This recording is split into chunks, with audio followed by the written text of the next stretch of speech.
What's the hardest part being in a place that you haven't been there before? Sometimes I'm living in a tent. Sometimes I'm living with electricity. Sometimes I'm living on the floor. Like, I don't even know who the person I was staying at, like, what they even look like, right? It was a complete mystery.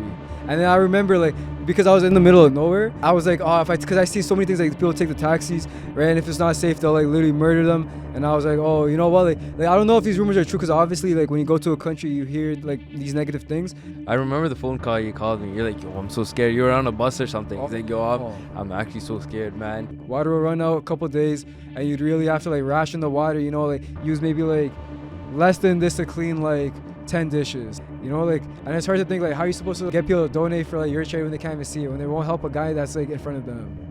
That was brutal. That was really tough. That was probably one of the hardest things I had to do in my, like, entire life, man. I just feel like you're speechless now. Huh? I've been speechless since probably half an hour ago. Rafid. Yes.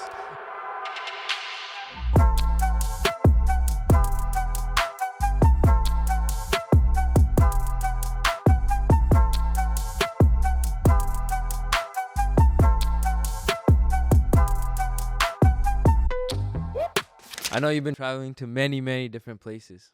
Right? What is your cause for going to all these different places? Like, is it to just escape from Canada? Is it to, like, discover their community, their heritage, all that sorts of stuff? Or are you just going there to go teach other people? Because I know you were talking about that you're a teacher. Well, obviously it depends on which country I choose to go to. Like, for example, like, there's certain countries now that have a, like, sentimental value to me, such as Mexico and Honduras. Mexico, I taught at the summer camp in Toronto for a little bit, and I met these two wonderful Mexican kids. And those two were basically like, you know, if you want to come to Mexico to visit us, you know, feel free, we'll invite you. And, you know, people, like, usually say, like, yeah, I'll see you later, but, like, they don't really mean it. Like, it's just, like, it's not as genuine. And, like, for me, like, I actually meant that, you know, I'll go all the way to Mexico just to see these two kids, right? And, like, obviously, like, there's no reason to teach, there's no reason to see them culture, simply because, like, these two kids were nice enough to, you know, like, talk to me. You know, we got along well, and I was like, why not, right? But you've been to many other countries. I've So been did you to just go to Mexico just to see them? Yeah, for that trip specifically, it was just to see them, nothing else. I went all the way to Monterrey, which is a city in Mexico up north, and literally the only reason I took a 40-hour bus ride from Honduras to El Salvador to Guatemala to Honduras, or to Mexico, sorry, right? Just to see these two kids. So obviously that was the only reason, right? But I've also been to countries such as Honduras. Honduras, I did. This was, like, back then when I dropped out of school, dropped out of college, and I didn't really know what to do. And I saw online that you could just get your TEFL certificate, and from there, you know, you can go teach abroad. Right? I figured that sounds pretty good, especially as someone who kind of didn't know in, like, which direction to go to. So I applied online, got the interview, yada yada yada, and then boom, I'm in Honduras teaching these grade 4 kids, right? So, like I said, it really, like, depends on which, like, Thailand, for example. Thailand, there was a good friend of mine that was staying there, so I went to visit them. Nice. So for all these different countries you go to, right? There's always, like, a special reason you go, right? Special reason? Yeah, because No, not at all. because you said for the kids that you went to Mexico to go Mm-hmm. and see them, and then To Thailand. Egypt to see the pyramids. Oh, that is true. How many countries have you went How to? many countries? Let me count if you don't mind. I started with Mexico, and then and then I went to Jordan, and then I went to Egypt, then I went to Thailand, and then I went to Poland, and then, well, Poland was really a day, so I don't really want to count it, like, as a city I discovered, or a country I discovered. Um, I also been to Honduras, like I said, Brazil. I spent a couple days in Ecuador, a couple days in El Salvador, a couple days in, or no, just like one night in Guatemala. So I think about 10 countries. 10 Yeah, different countries. 10 different countries, and, like, hopefully soon enough I'll probably be in Colombia by the time this video drops. So another country to add to the list. You know what I mean? That is very true. So what do you do? So are you a, like, journalist? Are you just a person that wants to see all 196 different countries? or are you just like, because I know you're a teacher and you went and taught in Honduras. Mm-hmm. So What do I what do? do you do? What do I do? Hmm.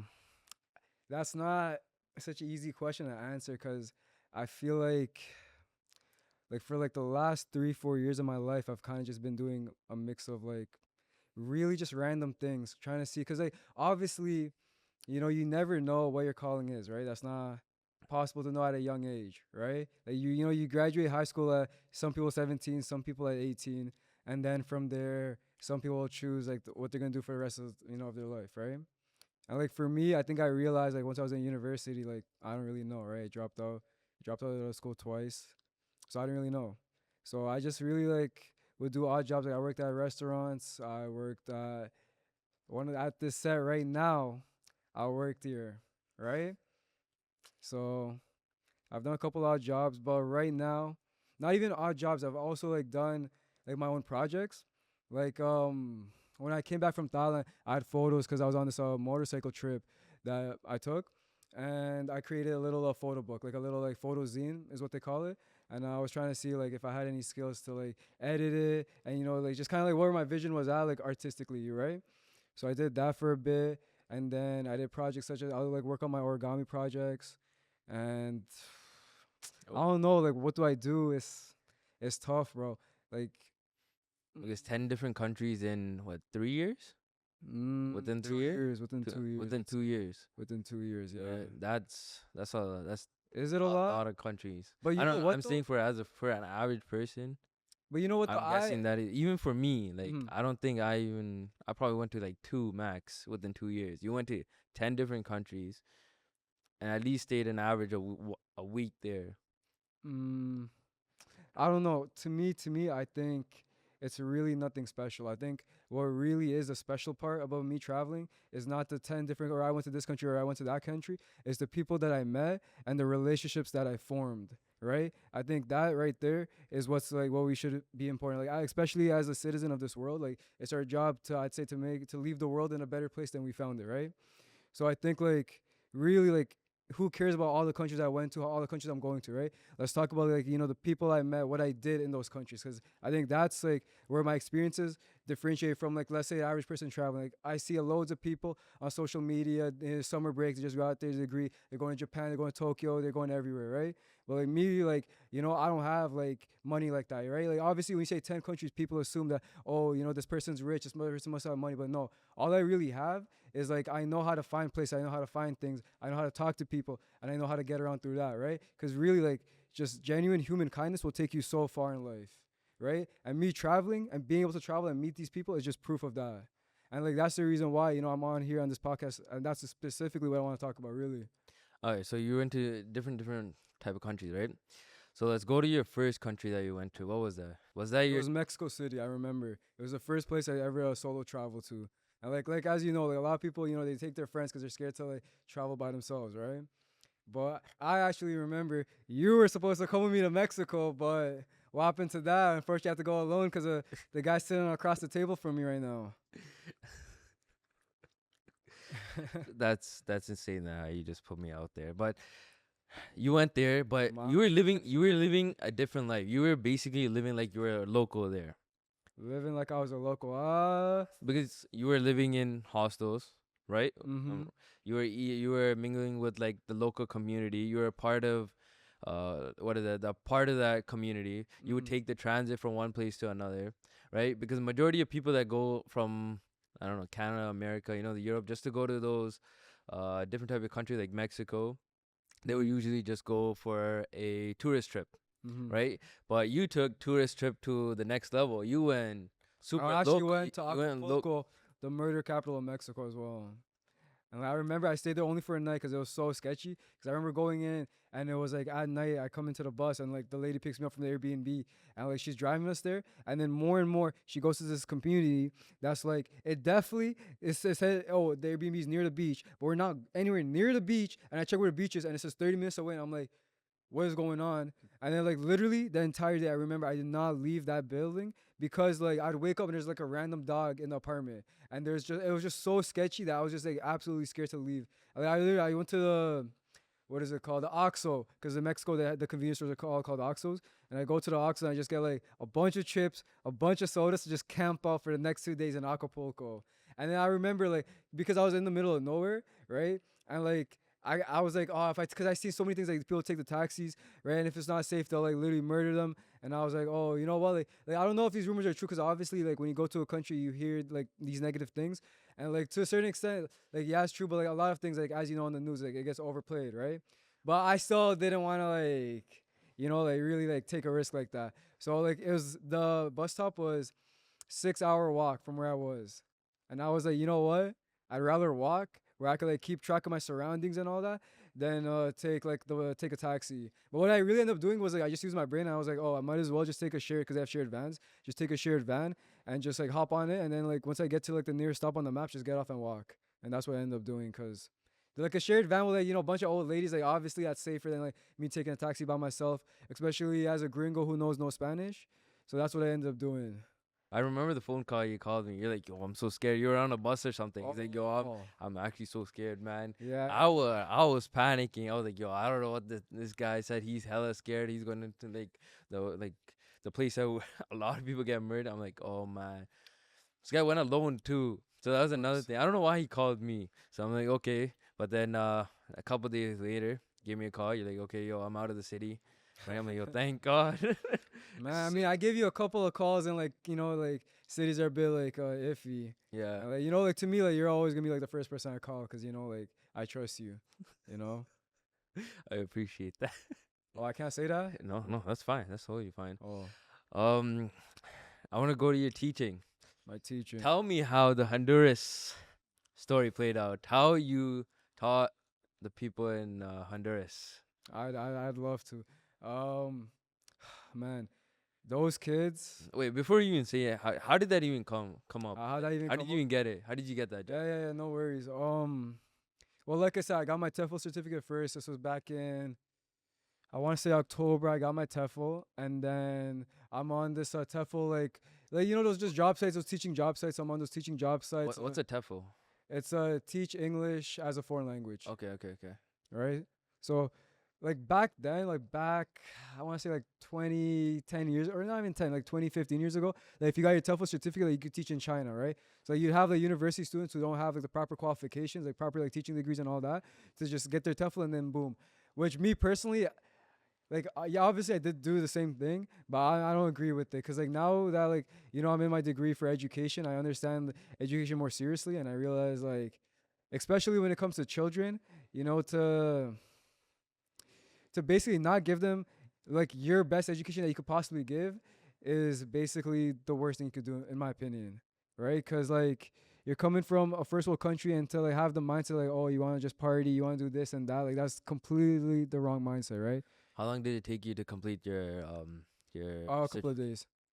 just a couple days? No, more like a month I'd say. So it Like took a month because I would do like a couple hours up per week. okay, and they approved it. Okay, you got the license or the certificate, It was just a certificate. and then you went on a job posting or all right, it's a TEFL job site. I believe it's just called TEFL.com. And then you basically like, there's a couple positions you just filter it out. You filter out the ones that say like no degree required because obviously, as I said, I dropped out of school twice, post secondary twice, so I don't have a degree. And I just applied. I see in Honduras it was a volunteer position, but they provide accommodation and they provide food, breakfast and lunch, and they also give about 100 USD, like a monthly stipend per month. 100 USD a 100 month. USD. But like they also give like allowance money, like grocery money to buy your groceries as well. About I say 20 Canadian. Yeah, about 20 Canadian. Month? A month? Per week. So Okay. 20 Canadian per week, and then like for like the monthly stipend for like your other expenses, you would get 100 USD about. So I applied to the job. They reply back, and we go through the whole like interview process. Getting to know like why are you doing this, all that, and then they're like, when are you gonna come? I said I'm coming like I think January like 20th. I quit the job I was working in 2 weeks before. I plan to figure out how I'm gonna do everything, and then boom, I just fly out. And I didn't even know. The thing is like I'm just talking to these guys on WhatsApp saying, yo, I'm gonna be here. Like you don't really like I don't even know who the person I was saying like what they even look like, right? Like I didn't even know if they were gonna have a sign for me when I like just landed. Like it was a complete mystery, right? Because obviously, like, yo, I don't know. This could be legit. This can't be legit. Like, I'd only really know until I got there, right? But like for me, like, I just have this, I have like this faith because I was like, like even if worst comes to worst, like let's say it doesn't happen, then I know how to maneuver myself to do something else. You know what I mean? Like for me, I have complete confidence. Like wherever I am in any country, I'll know how to maneuver myself and I'll be fine. And with that confidence, I went to Honduras, and then yeah, Yeah, I can see that because you went to that Mexico City at the mm-hmm, earlier. So like, okay, this is probably much easier because you know people, right? mm-hmm, And I know you told a bunch of us before leaving. So mm-hmm. if anything, that could happen. But yeah. So you got to Honduras, right? Go Then you Honduras. made it to the school, Then I made it to the school. and then how did that play out? Man, before I even started teaching, school started like the first week of February. So there's 2 weeks grace period, right? 2 weeks period where like we're getting to know the community, getting to know the people, and let me start on that because I think like not just the teaching part, but the community as well is so important to bring attention to as well. And I remember literally they come over and they're like treating you. They're like, come over for food, come over for dinner. Like the people in the village, Wait, right? so this was where you were So at the school? no. So okay. So this is how it works. So the big city I landed in was San Pedro Sula, right? And in 2 hours, not 2 hours, like it depends on traffic, but like within an hour you could get to the village, and the village was called Brisas de Valle, right? That was the village. How far was that from? I'd say an hour. Okay. Depends on the traffic. Like if traffic is bad, because I won't lie, the drivers are risky. Drivers are crazy over there. So that was like my first interaction with the village. So it was just getting to know everyone, and everyone was so kind from the get go. Like I got along so well, and like for me, like you notice too, like the biggest respect when somebody invites you into their home is to eat their food. Eat their mom's cooking. You know, like that is so huge wherever in the world you go to. They love it, and her thing. Even better than me, like what's your mom say all the time? Have some more, have some more, have some more, have some more, right? Like this man right here, his mom. Shout out his mom. Shout out his mom. His mom's a great cook, great woman. You know what I mean? Very, very appreciative of your mom. Thank you so much. If she's watching this, I just want to put that out there. Okay, so for the food, so they're just coming up to you that yo, come. Yeah. They're So like they get to not know you so because yo over there like you're a teacher in their village coming from Canada, coming from the States, right? You're there for like you're really well respected. You're held in high regard, right? So they want you to come. And they're just kind of like inviting me here and there, saying, "Oh, check this place out. Have you had this? Have you tried that?" And it's oh my god, it's amazing, man. It's great. It's like all wonderful. Like within 2 weeks, like they'd come every day. We'd say hi. We play soccer with the kids. And where I lived, like I lived, so we lived like there was the main house here. There were two side houses, right? So one volunteer lived here, one volunteer lived here, and you could have two. No, we had two volunteers living in the house. I lived in the house, and there was one other person. And then there's also like two other side rooms. So two other volunteers lived here as well. And then we have like a beautiful gazebo where you could just relax and chill. Then we have like a front yard with like a little basketball court. So it was like quite a big space, and then there was like a fence, and then right beside there was a soccer field. So even like the local kids, I was like, yo, these are local kids in Central America. Like obviously I'm gonna play football with them, not soccer, football. I don't want anyone, it's football. But yeah, man. So that was the first 2 weeks. And then that was just me getting to know the neighbors. I didn't meet any of the kids that I was gonna teach, but I did meet some of the kids that go to the school.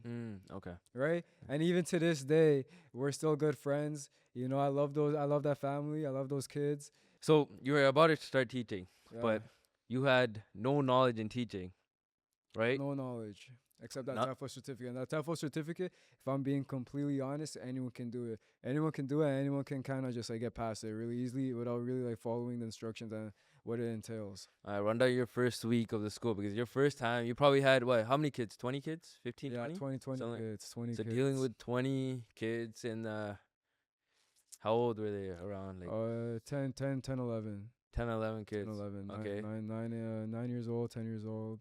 So between like just 9 to double 11ish. Yeah. So tell me, break it down. How was the first week? First time teaching, you have 20 kids. Yeah. So first week, I come in and I see like all the kids, right? And like for me, like I'd say as a teacher, I'm like I'm serious, man. You know what I mean? Like my face, like right now, like for me, like I really wear my heart on my sleeve. Like right now I'm smiling, and I'm smiling because I'm like so happy to be on my friend's podcast. Talking about my experience. That's why I'm like genuinely smiling, and it's like the same thing for me. Like when I'm teaching, you know what I mean? Like it's really hard for me, like not to show people that excitement, that happiness, right? So at first I enter class and these kids are all like staring at me, right? And I'm at the whiteboard, and then I actually have a super funny story. Basically, okay. Basically, I'm introducing myself. We're doing like some ice cream breakers, right? And I'm trying to gauge like where the kids are at. So what I do is this: I don't know what to do because it's my first time. So I put all the alphabet on the letter like A to Z, right? Now, one of the letters is like, I'm like thinking in my head, I'm like, yo, I feel like I forgot a letter, but I can't check my phone because I don't, you know what I mean? Because I'm like thinking, because I keep saying A, B, C, D, E, F, G, H, I, J, K, L, M. And then for some reason, there's one letter that I just kept skipping and I couldn't remember, right? And I was like, you know what? It is what it is. Like, I doubt a kid's gonna say it, you know what I mean? Because these are grade 4 kids from Honduras. So like, every kid's like raising their hand, they're like, apple, tree, cat, dog, right? And then one kid said, teacher, didn't you forget that letter? And I'm like, ain't no way this kid said that, right? And then I looked at him. I'm like, that was a trick question. You got it right. Right? And I was like, that's what it hit me. I was like, oh man, like teaching, I'm in hell for, hell of a ride. Cause it's like, I'm already like the first day, man. I'm like thinking, cause I was so nervous, right? Cause there's 20 kids. And the fact that I can't even recite the alphabets is crazy, right? Like I'm literally thinking something. I'm like, oh my God. How am I going to be a teacher if I can't recite the own alphabets? What was the letter? Bro, I want to, it was between A to like A B C D E F G H I J K L M N O P. It was like elemental because I kept saying like, oh man, because I think I kept slurring because you know how sometimes when I speak like I'll slur my words because I get too excited. Yeah. So I like slurred my words and I said something like elemental and I was like elm what? Oh man, when the kid called it out, bro, I looked at the kid and I was like. Yeah, that was a trick question. And I feel like that kid, because he's a smart kid. I remember he's a smart kid. I feel like he low key knew, but he didn't say he didn't say anything. He just like allowed me, and that was like the first day. And like also, like while I was there, I was because I'm in like a village, right? We had to be conscious of our materials. I was trying my best to like use whatever we could, and one of it was there was an old whiteboard that was a bit like crumpled up against the sides, and like they were gonna throw it out. And instead of throwing it out, what I did was I asked one of the guys that like just help with like the general maintenance if they could like cut it into square pieces, right?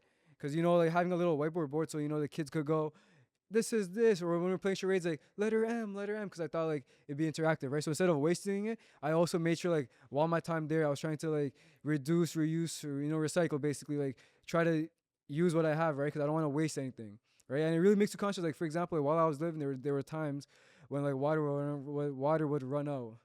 Water will run out a couple days, and you'd really have to like ration the water. Like use maybe like less than this to clean like 10 dishes. You know what I mean? Damn. Like right, but that's how it works over there, right? So like being conscious and being creative, it was like really a necessity when you have to live there. To live in Honduras. And like, but like the first week for me though, like going back to that, like the first week for me was very I actually didn't find it as difficult as my coworkers, like someone from Canada, someone from the States, especially from the States. Cause like for me, I think a part of it had to do was, I think I want to say, well, I'm also a young dude, I'm a young man, and I feel like that in itself carries a bit of respect, right?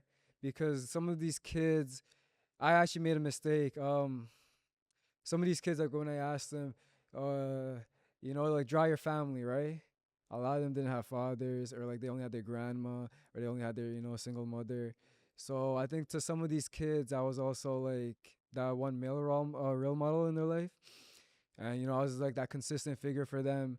And like I think, cause they saw me like play basketball, play soccer, and obviously like I'm not gonna say I'm good at any of those, but like to these kids, like I'm LeBron James, I'm Cristiano Ronaldo. Oh no, for the kids in Honduras, I'm Lionel Messi because they love Messi over there. They don't like Ronaldo.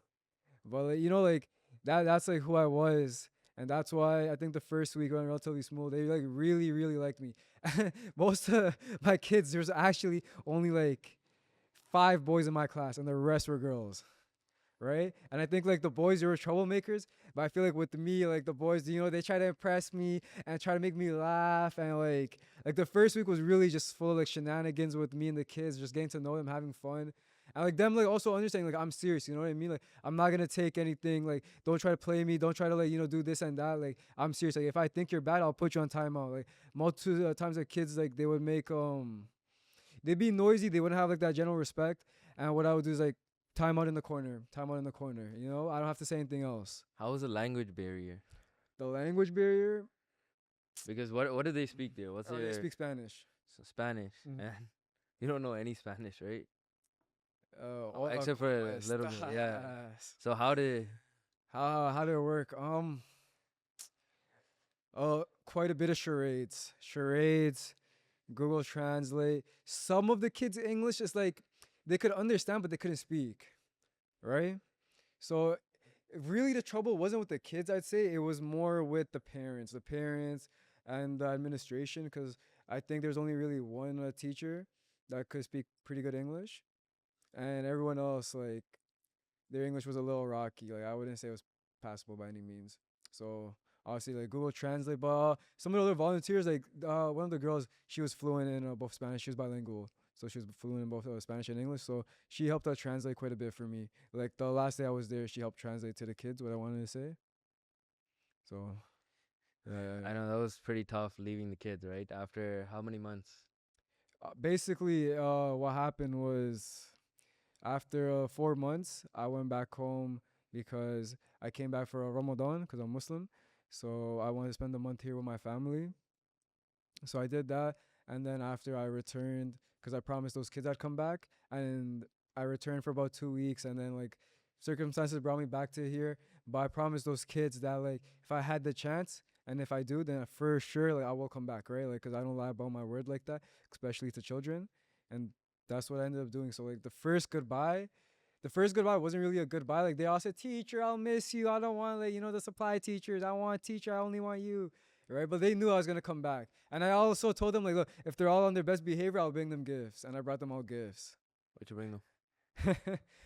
From Dollarama, I bought a bunch of those Canada glasses, like the Canada flag glasses, Yeah, yeah. and I like obviously like I don't have a lot of money.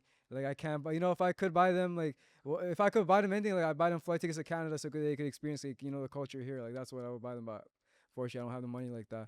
So Dollarama was like, Dollarama was the next best option. But a bunch of like little cute toys. So I just got them 20 glasses. 20 glasses. And I remember coming back, 20 glasses, I bought them candy. I bought them like a keychain, like a bunch of like little cute Canada gift souvenirs. So that's why I brought those kids. And the day I come back, I'm like, everyone, I have gifts for you. And then they open the bag, and there was like ring pops, and like the kids, the lunchtime happens, all the kids are wearing the sunglasses, and they're running out saying, teacher got me this, teacher got me that. And some of the other kids are all jealous because like for me, like the entire school, I got along like really well with like the grade 9s, the grade 8s, the grade 7s, like the entire school like really seemed to get along with me. So they were like all jealous, and I was like, no, my kids, only my kids are getting this, because I promised those kids, right? But the second time I left, that was brutal. That was really tough. That was probably one of the hardest things I had to do in my entire life, man.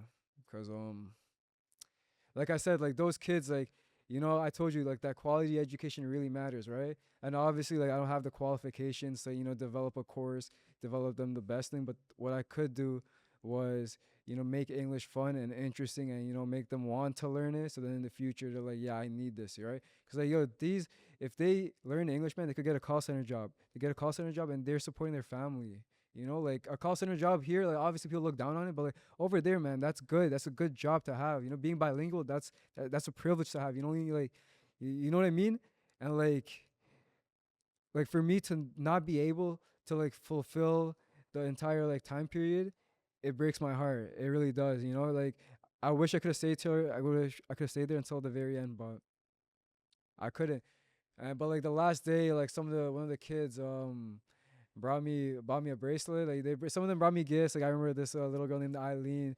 I didn't bring it with me today, but like unfortunately, like she brought me 3 of them.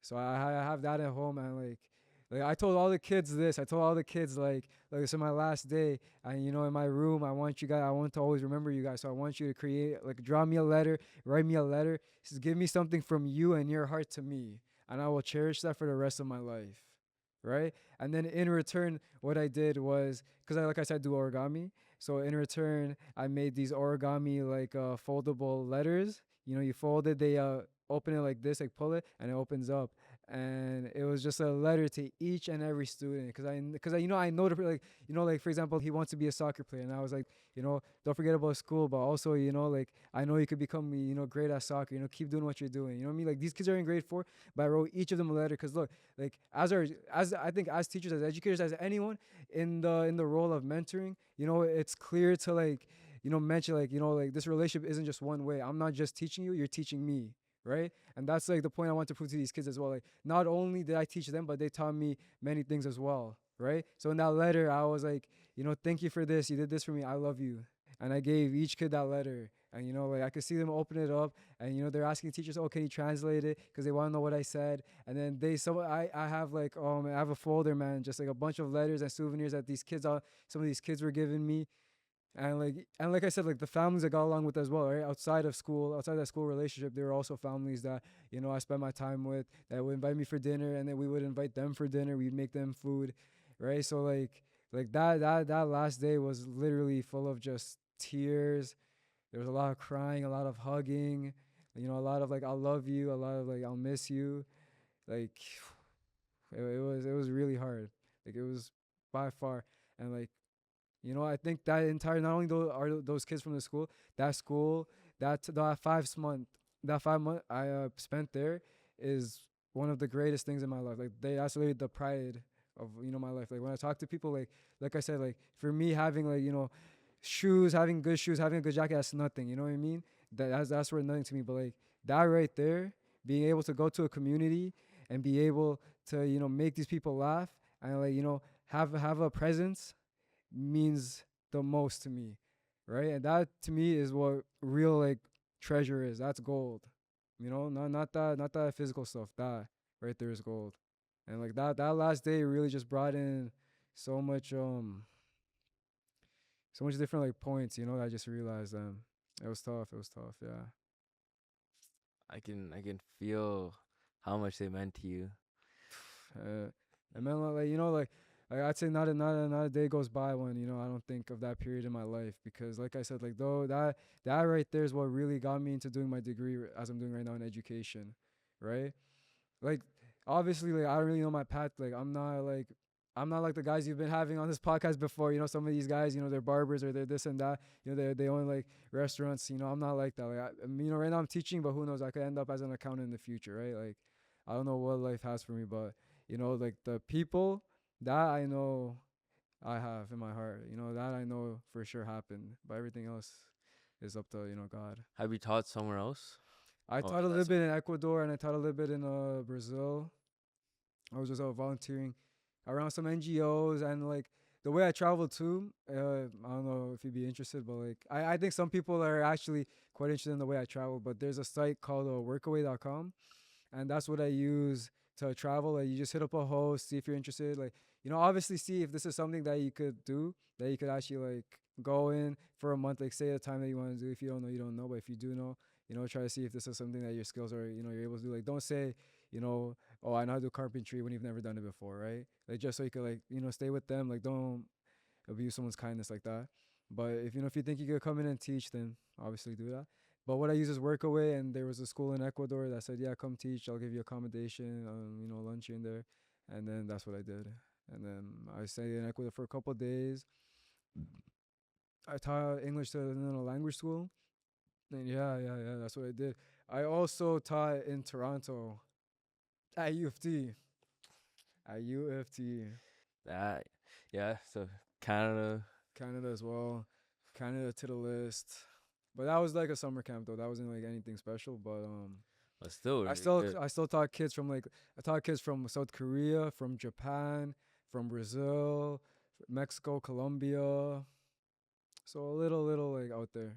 China, Taiwan, and that was tough. Going back to the countries that Back to the countries, yeah. you go and visit, right? Yes. You tell me stories that you live like a local that we said earlier, right? Mm-hmm. Well, I mean, because you live at the hostels, right? How do you do you just go up to people and be like, Hostels. yo, Sometimes, how do sometimes the bus stops. I've lived in loads of places, man. yeah, but like, how do you get that connection with another person to go live in their house or like How do? other than the Honduras because you're the teacher there, Mm-hmm. from other places that they technically don't aren't gaining anything from you, right? Mm-hmm. You're gonna gain everything from them, right? By living in their place, by Mm-hmm. eating their food. Mm-hmm. How how did you even create that relationship with all those hosts, all those people to live in the hostels? Well, well, I mean, to live in a hostel, all you need to do is just pay whatever it is, right? That's nothing. But if you're talking about like, let's say like how I stayed with that family in 1 week in Mexico, like how I made that connection, because I want to talk about them because they were a super lovely family. You know, they really helped me. Because of them, I went bungee jumping for the first time, and that was holy. That was an experience in itself. But how I start, if honestly, it's just being genuine and authentic. You know, Because it because there were really is just that. Like whoever I'm talking to, whoever I'm with, I always try to give them myself. You know, who I am as a person. I don't try to sugarcoat. I just, I'm there. And these kids are talking to me, so obviously I'm talking to them. You know, I'm giving them the respect they're giving me. I'm giving them back. You know, and also like I said, being authentic, being genuine, and the last thing I think is the ability to put a smile on someone's face. You know, I think that is huge. Like the ability to put a smile on someone's face to make someone laugh, like that really, really opens the doors to so much, man. Right? Like you know what brought us together actually was the kids. There's something called pulparindo, right? It's a Mexican. It's a candy. It's a Mexican candy, right? And that's literally what started our friendship. Those kids offered me pulparindo, right? And then from there, every day they see me, like, you want pulparindo? I'm like, yeah, sure, why not? They give me a pulparindo, right? And they're like, before we leave, this gift was for you. They give me a box of pulparindo. They give me pulparindo, right? And it's just something like that. And you know what they say? Like they're like, "Oh, come to Monterey. You know, come visit us, right?" And like, who in their right mind says like, people say, "Oh, okay, yeah, yeah, I'll see you later, I'll see you later." Or I told them I'll see you next month. I mean, what did I do? And like I said to you also before, right? With those last time I went to see those kids in Honduras, like I had the opportunity. I emailed or texted them on WhatsApp, and I was like, "Hey, I'm gonna come back," and they're like, "Yeah, you can live with us."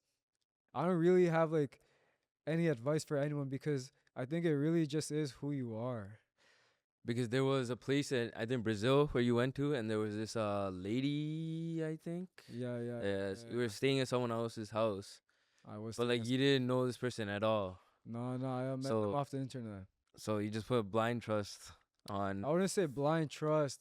I would say like 50% trust, but I also have 50% trust in myself that if it's a bad situation, I can get out of it. So I wasn't necessarily too stressed, but basically this person said like I told them, hey, like, like I really am looking for a place to volunteer in Sao Paulo. Like, I really appreciate it. Like it's been kind of tough for me to find like a house I could stay at. And then this person's like, I'm also interested in volunteering. Like maybe we could work together. And like this person wanted to improve their English as well, right?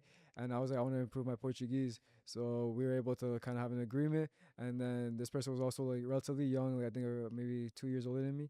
And I was like, you know what, like why not? I was like, worst thing that'll happen is like this person's not saying the truth, and then I'll just go back to I was volunteering at a vegan hostel, so I was vegan for 2 weeks in Brazil. So I was just gonna head off back there anyways. So I wasn't like too like too serious about the whole thing. I was like, if this does happen, then it'll make life more interesting. And like, as you can see with the way my life is, kind of the direction it takes is basically very interesting. Like danger comes to me, I come to danger. We have a little relationship with each other, right? So you're always part of the local community, right? All the time, going from Brazil to Honduras to even Mexico. You're always trying to be as local as possible, right? Stay out Mm-hmm. of the tourist areas, the beaches, the hotels. I wouldn't say that. Like obviously, there's tourist places that you need to go to, that you need to see, right? Like, Yeah, but majority of the time you're trying to stay as local as possible. I want to see the world that no one else sees, because the way I see it, when I'm 50 years old, I most likely, like, people are gonna know, oh, this guy's not from here. You know, this guy can't blend in, or like by 50, I have a feeling that maybe like I'll like want more comfort than I do what I would do right now, right? And when that happens, like I'll have plenty of time to like, or hopefully I'll have plenty enough time to be rich and just chill on a resort. Mm. But unfortunately, like that's not the case, and nor do I want that to be the case. But right now, I think this is a time to grow and to learn and to really experience what you've never experienced in your life. To see and to like, especially to expand your perspective. Right, that I think is huge. Talking about expanding your perception or perspective, going to these communities, right? When you're staying local with trying to stay as local as possible, Mm-hmm. what's something that you learned from them that you don't think you'll learn from like a day-to-day basis in like Canada, I guess? What's something particularly just when you go to the third world country and you see their local, like, is there Mm-hmm. something that stood out? It's community, because I don't really want to say that like obviously the hardships that they go through in a third world country like is completely different than the troubles that we go through, right? Like it's not comparable in any sense. But what I can compare is the community, and I think community is important, because like how many times, like, your friend group, do you invite them, hey, come over to my house for lunch? You know what I mean? Like obviously, like, you'll go out for dinner, you'll go out here and there, but like how many times do you like, because to invite someone into your own home is huge, right? Or how much do you be like, hey, come over to my crib, let's have a cup of tea, right? Like we don't really have that community. I don't have that community with my neighbors, and like I don't know, do you have that community with your neighbors where you're able to kind of be like, hey, listen. I'm actually related to to our neighbors, so Oh, so you do. so one of the neighbor, but all the other ones not really. Right, but over But we're there, very close together. right, and that's crazy, because over there, like, the entire village knows them. Like, if you're sick, she probably has a medicine for you, right? Like, yo, I ate so much like baleadas one night, like I think almost 6 baleadas, and my stomach was just like, I was so full, and they're like, they leave for like 20 minutes, come back, and they have medicine for me, cilantro. I remember, right, stomach for my or medicine for my stomach, so. It's like that community that we don't have here. I really wish people could take from that, right? Because I think that's what really helps. It really, really does help. Cause like there's so much separation, and especially like this current job I'm working is a lot. I'm doing like fundraising work, right? And it's just crazy because you see the lack of community. You see quite a lack of community. I'd like to tell a story actually, right? Of yesterday. Yesterday, I'm basically I don't want to go into a charity, but I work for a charity and we try to get monthly donations, right?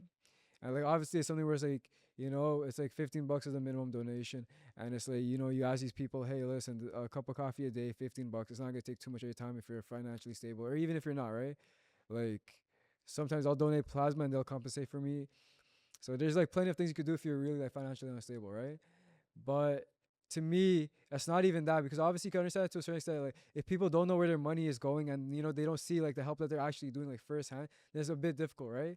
But there was this homeless guy yesterday, like just sitting down, and he was most likely on drugs. He was just going kind of he was just kind of moving his arms crazy, and he was screaming, "I need water! I need water!" And the fact that like everyone passed by him is insane, no? Because think about it. This isn't something where it's like, yeah, you're donating $15 for like my donation and for my charity, right?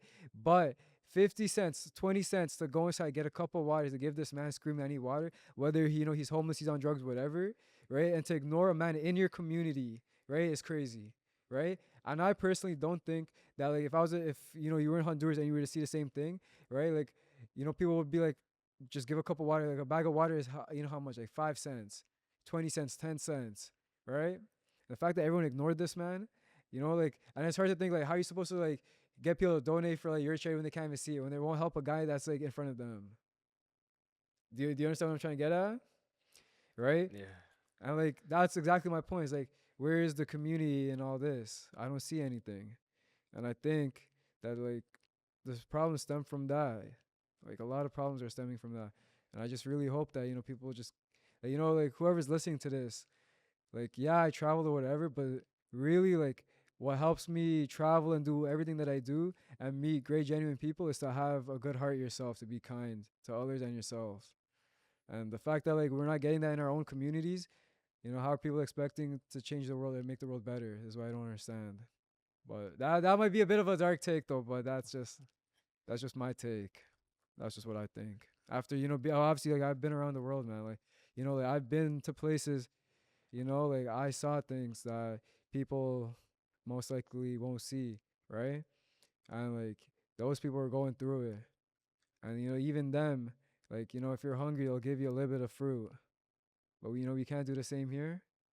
It's crazy, At the end of the day, like, those people, they have, they have community because, yeah, in a sense, they are suffering together, right?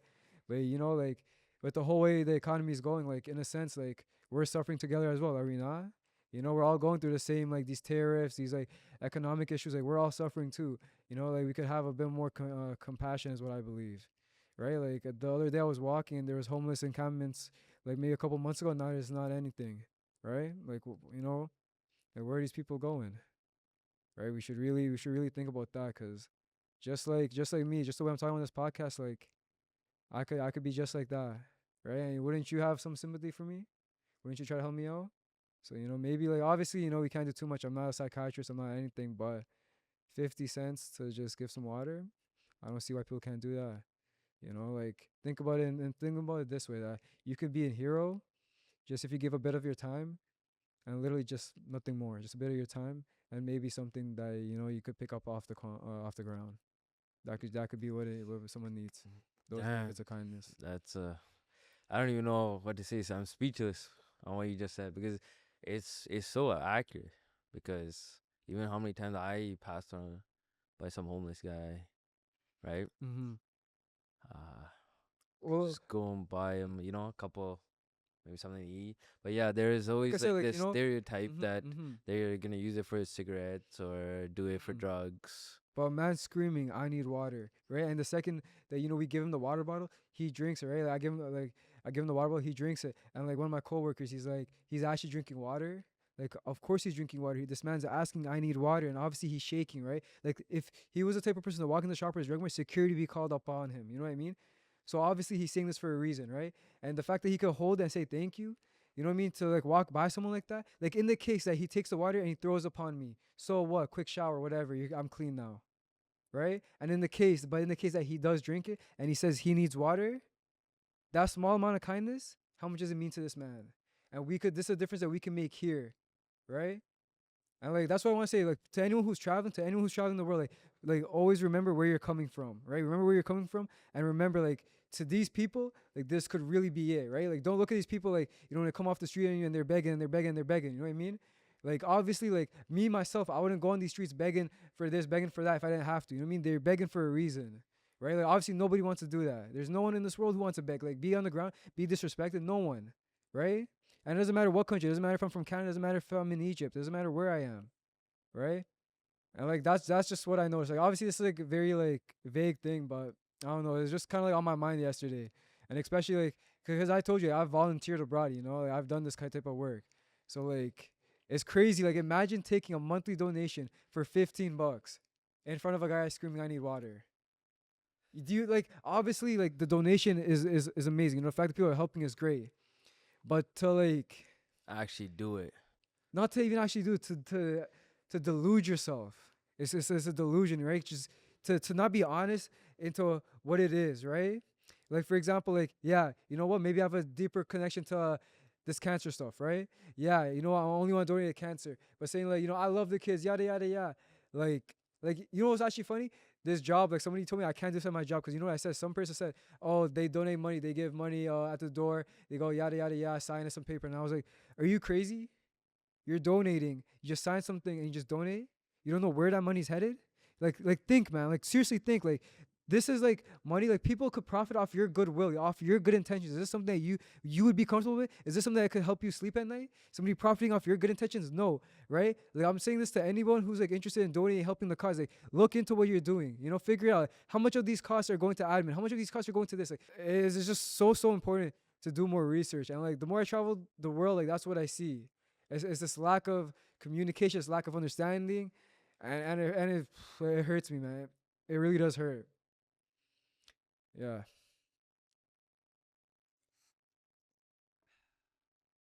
I don't know. I feel like that was a lot, eh? It's like reality just hit me. Cause that's how it is, man. Cause I'm saying like, if I was starving on the streets, you say, yeah, you'd give me a bottle of water. If I say, yo, heard that I need water, man, I need water. So you would give it to me in a heartbeat. You'd make sure whatever you could do, you give it. And like I said, like I don't have financial stability to give like every homeless guy I see a meal, Mm. right? Like I don't have that stability. Well, and also like while I'm here, like I just try to do like what I can, like, and what I can like is sometimes enough. And even just like just humor in general, like just saying like you see some guy and he's like, I need some money. Like, yo, how'd you get those tattoos, man? Like, you give me a funny story about those tattoos. Like, tell me about yourself, right? Be like, yo, if you get a funny enough story, I'll give you $10. Like make me laugh and I'll give you $10. Like, it doesn't have to be something where it's like not fun for you. You know what I mean? Like, it doesn't have to be something where it's like there's only something in for the other person, right? Like, make it something interesting for you as well, right? Like, yo, if I see you, like, I'll tell a person like, yo, I like your shoes. Like, what's up with you? Or what's the story with the dog, right? Like people are people, man. Like wherever you go in the world, like people have a story. People want to talk. Like that's why you have me on this podcast, right? Because you want to listen and I want to talk. That's why we're here right now, right? And that. This doesn't just go for you and me. It goes for anyone in this world. They just want to talk. They want to get their story out. And like that's what I noticed from traveling all across the world, man. And I'm sure that's what I'm going to continue to notice. Because that's just how humans are. That's just how life is. To connect and build those relations with people. Yeah, of course. It's always better to create that community, have that bond, have that relationship with people around you than just being alone all the time, Mm-hmm. right? Some people just go insane just being some people like being lonely, but you always need that relationship, that community strength to just I don't know, make the community better, Mm-hmm. right? Make the place better, make the city better, make the country better, Mm-hmm. right? Everything just becomes better when everyone just unites together instead of everyone being separate, like everyone being separate from one another, right? Mm-hmm. Having that division, Mm-hmm. because I don't know, whatever they believe in compared to another person that believes in something else, always unite as much as possible, right? At the end of the day, we're all people, right? At the end of the day, we're gonna die. At the end of the day, at least be kind and Not just even. live. Honestly, I wouldn't even say be kind. What I would say is this: like, I'm not anyone to how someone should live their life, but I like to do this. I personally like to do, like, do as you like to please, and if you could help people along the way, even better, right? Because that's when you're on your, the deathbed. That's what's gonna, you're gonna remember those hearts that you touched, those people that laughed, like that right there is what's worth more than like me dying with $1 million in my hand. That's worth nothing. But like if people come to my funeral, hopefully, then that must mean like I was able to do the right thing, and that's what matters. How did you feel when you came back to Canada I hate it. after leaving any of the countries? How I feel? Well, Honduras was the toughest one. Honduras was actually the toughest one. When I came back, I remember me and my two friends came to pick me up from the airport. And like, I literally like cried in the car. I was so sad. I cried in the car. Cried in the car like a baby because I told you, I missed them a lot. I missed them. I missed them a lot. But like I said, I also do have good memories that I made with my friend in Thailand, which was awesome. They were very nice. So like when I come back from my trips, they usually honestly when I come back from my trips, I'm honestly plotting on where to go next. Mm. Like that's what I'm doing. Like try to figure out like for example, I only really come back like to work some like let's say seasonal jobs, make some quick money, and then just leave. Leave, volunteer, travels, do that as long as possible, come back, repeat. Right? And for like the next 2-3 years of my life, like I'll probably continue doing this. Like right now I have plans to go to really like I plan to go anywhere really like wherever like, I get some money, I get like of cheapest flight tickets, and boom, I'll just leave. What's the hardest part being in a place that you haven't been there before? The hardest part Or is everything just like the same thing on repeat? on repeat, never, never, never, never, never, never. So Every like place is different. Every place has its own charm. Every place like Brazil had its own charm, Ecuador had its own charm, Mexico No, majority. when I meant different, I meant like when you're there. I mean, when I meant like repeat is like you go there, you talk to people, and then you live at the place, and then you eat the food. You do the same. But then I know like all the experience, everything is gonna be different. But that the like just the foundation, like you going to a place where you're gonna talk to, or you're gonna go teach, or where you're gonna Mm, go and I guess live. mhm. Just like basically the food and shelter, just those things. Those are also probably the similar, or is it all just? Well, I mean, sometimes I'm living in a tent. Sometimes I'm living with electricity. Sometimes I'm living on the floor. So what would be the Sometimes hardest I'm part? living in the bus stop. Like, man, I had to spend one night in the bus stop, and like the way I didn't get robbed was I placed my phone in my left shoe, my wallet in my right shoe, and that's how I went to sleep. And my pillow as my backpack right beside me.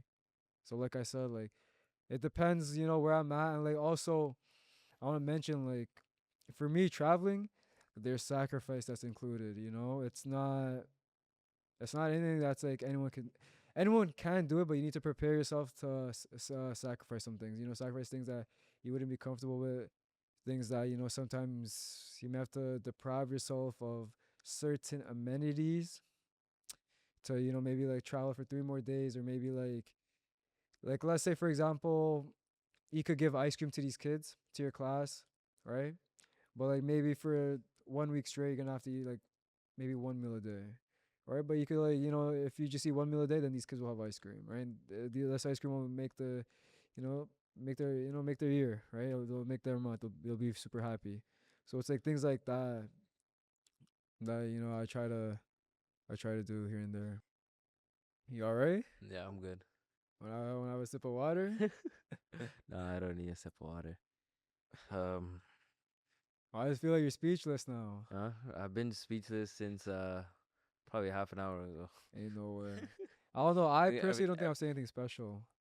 yeah, But but you've seen everything. You no, no, I've understand seen nothing. I've things. seen nothing at all, and that's what I want to really emphasize. That like, there's so much more to see, But and you to gotta, even claim I've seen 1% of it is irrational. I should but never. you've seen more than I have. That's You, why I'm here on this podcast to yeah, tell you you've more. spoken so much that even I self-reflect. I'm self-reflecting during this podcast. That's how it Like should be. make me look through a different lens than the lens that I look Hmm. at all the time. No, no, exactly, exactly. And like honestly, like I said, like I'm honestly like if I'm being completely honest, I'm a nobody. I'm a nobody. I have no success to my name. The clothes I wear, like I'm wearing this poncho from Ecuador.